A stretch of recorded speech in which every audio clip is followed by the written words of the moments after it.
September 3, 2025, began like any other first day at UMass Lowell. Students buzzing with excitement, campus alive with promise. The city's historic mills and vibrant community set the stage for a fresh academic year, but by afternoon, that sense of normalcy was shattered. Emergency alerts blared and the campus was thrust into confusion and fear. Friendly chatter gave way to urgent warnings and a tense, uncertain silence. The day meant for new beginnings became a real-life lesson in crisis, testing the resilience of students and staff. What unfolded would leave a lasting mark on the university and the city of Lowell. The crisis erupted suddenly, shattering the calm of an ordinary evening at UMass Lowell. What began as a typical day on campus was instantly transformed by a single chilling report. A man, armed and walking near student housing. The air was thick with uncertainty as sirens pierced the dusk, and the flashing lights of emergency vehicles painted the university in urgent red and blue. Reports quickly surfaced of a man carrying what appeared to be a long weapon near Riverview Suites, one of the busiest student dormitories. Security cameras captured his movements, and the grainy footage only heightened the sense of danger. Students who glimpsed the figure described a tense, surreal moment, one that felt ripped from a nightmare. Within minutes, the university's emergency alert system sprang into action. Phones buzzed and screens lit up with a stark warning. The suspect was described as a 5'5" Asian male, wearing a gray or white sweatshirt and black shorts. The message was clear and urgent, leaving no room for doubt about the seriousness of the threat. Students and staff were told to run, hide, fight, a phrase drilled into everyone during safety trainings. But now, it was terrifyingly real. Classrooms fell silent as students ducked under desks, doors were barricaded, and the campus shifted into lockdown mode. The reality of the situation set in. This was not a drill, but a genuine emergency. As the minutes ticked by, a student's shaky video and nearby surveillance footage confirmed the sighting. The images, though blurry, left no doubt. A man with a weapon was indeed on campus. The urgency escalated, and the sense of vulnerability grew with every new update. News of the threat spread like wildfire, both on campus and across social media platforms. Students huddled together, scrolling through their phones for updates, while rumors and speculation raced ahead of the facts. The digital world amplified the panic, as messages and alerts flooded group chats and timelines. In the chaos, students scrambled to inform their families and friends, desperate to let loved ones know they were safe, or to seek comfort in the uncertainty. Phone lines buzzed with frantic calls, and text messages flew back and forth. In classrooms and dorms, students clung to each other, trying to make sense of the fear and confusion. The campus braced for the worst. Police blocked entrances, and students gathered in shelters, waiting for any word that the danger had passed. The once busy walkways were now eerily empty, patrolled by officers and watched over by anxious eyes. Every minute felt like an hour as the community waited for answers, hoping desperately for safety. The threat felt real, immediate, and terrifying. Faces were etched with worry, hands gripped phones tightly, and every sound seemed amplified in the tense silence. The fear was palpable, shared by everyone on campus. UMass Lowell held its breath, united in anxiety and hope, waiting for the moment when the all-clear would finally come. The shelter-in-place order transformed the lively campus almost instantly. What was once a bustling hub of activity, filled with laughter, footsteps, and conversation, became eerily silent. The familiar sounds of student life faded away, replaced by an uneasy quiet that settled over every building and pathway.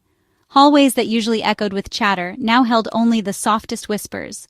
Locked doors and drawn shades became the new normal, as students and staff tried to process the sudden change. The sense of uncertainty was palpable, and every creak or distant sound made hearts race. In classrooms, students worked together to barricade doors with whatever they could find: desks, chairs, even backpacks.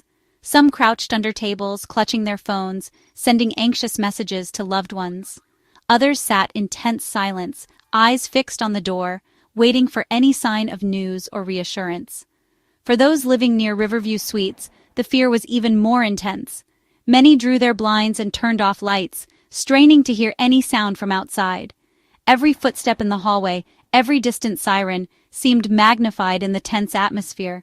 Time seemed to slow down. Minutes felt like hours as students and staff waited for updates. With little information coming in, rumors spread quickly, adding to the anxiety. The uncertainty weighed heavily on everyone, making the wait feel endless. The university responded by canceling all classes and events, sending out urgent emails and text alerts. Students and staff were told to stay where they were, no matter how uncomfortable or scared they felt. Empty lecture halls and abandoned common areas stood as stark reminders of the day's disruption. Phones became the main connection to the outside world. Students scrolled through social media and news sites, desperate for updates. Group chats buzzed with messages as friends checked in on each other, offering comfort and sharing whatever information they could find. Outside the campus, the city was also feeling the impact. Police cars with flashing lights blocked off streets, and school buses were delayed or rerouted. The usual flow of traffic was interrupted, and the sense of unease spread beyond the university's borders. Families across Lowell watched the news anxiously, waiting for any word about their loved ones. Parents called and texted, hoping for reassurance. The crisis reached far beyond the campus, touching the entire community and bringing people together in shared concern. The lockdown was a stark reminder of how quickly daily life can be upended. Places that once felt safe and familiar were suddenly empty and uncertain. The experience left a lasting impression on everyone involved, highlighting the fragility of normal routines. As the hours passed, students and staff clung to hope, waiting for the all-clear. In those tense moments, the campus community was united by a shared wish for safety, for answers, and for life to return to normal once more. The response from law enforcement was nothing short of extraordinary. Within moments of the first alert, UMass Lowell police mobilized, their vehicles racing across campus with lights flashing, sirens piercing the air. Officers leapt into action, quickly establishing a perimeter and preparing for a coordinated response to the unfolding emergency. But they weren't alone. City police, state troopers, and even federal agencies converged on the university, each bringing specialized skills and resources. The campus, usually a place of learning and community, was suddenly transformed into the center of a massive multi-agency operation. SWAT teams in full tactical gear arrived, ready to respond to any threat. K-9 units, trained to detect explosives and track suspects, swept through the grounds. Overhead, helicopters circled, providing a bird's-eye view and relaying critical information to officers on the ground.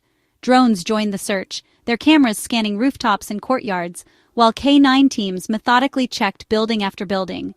Every corner of the campus was under watchful eyes, both human and technological.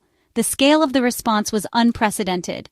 Officers moved with precision, clearing classrooms one by one, ensuring that no student or staff member was left behind or in danger. Their training and discipline were on full display as they navigated the complex layout of the university. Dormitories and common areas were searched thoroughly, with officers checking every hallway, lounge, and study space. No area was overlooked, and every door was opened with caution and care. For those sheltering in place, the sight of heavily armed teams moving through the corridors was both intimidating and oddly comforting. The presence of so many officers made it clear that every possible measure was being taken to protect the campus community. Behind the scenes, coordination was key. Command centers buzzed with activity as representatives from each agency shared information, developed strategies, and ensured that every part of the campus was covered. Communication flowed constantly, allowing for a unified and thorough search. The operation extended across the entire university, spanning both sides of the Merrimack River.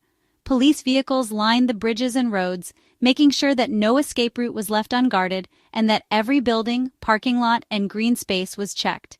The ultimate goal was clear: to leave no doubt that the campus was safe. Officers inspected every inch of the grounds, from empty lecture halls to quiet courtyards, determined to restore a sense of security. Students, faculty, and staff watched anxiously from windows and behind locked doors, witnessing the relentless efforts of law enforcement. The community held its breath, hoping for a swift and peaceful resolution. Officers worked tirelessly, their focus unwavering even as the hours passed. The search continued into the night, with teams rotating shifts to maintain momentum and ensure no detail was missed. The sheer number of police vehicles and officers at every entrance and exit underscored the seriousness of the situation. It was a powerful reminder of the commitment to public safety. Throughout the ordeal, safety remained the top priority. Officers escorted students and staff to safety, provided clear instructions, and reassured those in distress. every available resource was brought to bear, from specialized units to local patrols.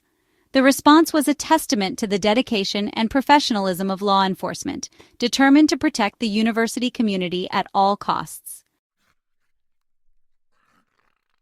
As the lockdown stretched on, university and city leaders addressed the public. UMass Lowell Police Chief Ron Dickerson confirmed the authenticity of the student's video, but withheld details to protect the investigation. Representative Lori Trahan praised the swift, coordinated police response and urged calm. Mayor Daniel Rourke called on residents to stay vigilant and report any information. Their unified messages reassured the community and emphasized cooperation. Leaders balanced transparency with caution, aiming to reduce panic. Their words helped maintain order and trust during a chaotic day. The community looked to them for guidance and reassurance. Remarkably, the entire ordeal ended without a single shot fired or injury reported. Police treated the threat as real, searching every corner with caution and professionalism. Relief swept through campus as it became clear no one was harmed. The search confirmed the suspect had left the area, allowing the lockdown to be lifted. Questions lingered. Who was the man with the weapon? What were his intentions? The investigation shifted from crisis response to finding answers. The peaceful resolution was a testament to training and restraint. The community was safe, but the mystery remained. As evening fell, the shelter-in-place order was lifted, and students emerged from hiding, exhausted but safe. Residence halls stayed on lockdown overnight, with police maintaining a strong presence. Classes were set to resume the next day, a step toward normalcy. The university offered counseling and support for those shaken by the ordeal. The search for the suspect continued, with police urging the public to share any leads. The campus was secure, but unease lingered. The incident was not over, just entering a new phase. The community braced for answers, determined to move forward. The UMass Lowell scare fit a disturbing national trend swatting. Across the country, false reports of active shooters have triggered massive police responses at schools and universities. These hoaxes cause chaos, trauma, and waste critical resources. In summer 2025, several colleges faced similar lockdowns, each a false alarm, but each terrifying. Swatting is more than a prank. It's a dangerous, coordinated attack on public safety. The UMass Lowell incident became part of a growing crisis, raising urgent questions about how to stop these threats. In the days after, UMass Lowell worked to heal and learn. Classes resumed, but the memory of the lockdown lingered. The event tested emergency protocols and highlighted the importance of preparedness. Students and staff followed instructions, helping ensure everyone's safety. The ordeal brought the community closer, sparking conversations about mental health and campus security. Support services helped students process the trauma. The lockdown showed the power of cooperation and resilience. UMass Lowell emerged stronger, more united, and better prepared for whatever comes next.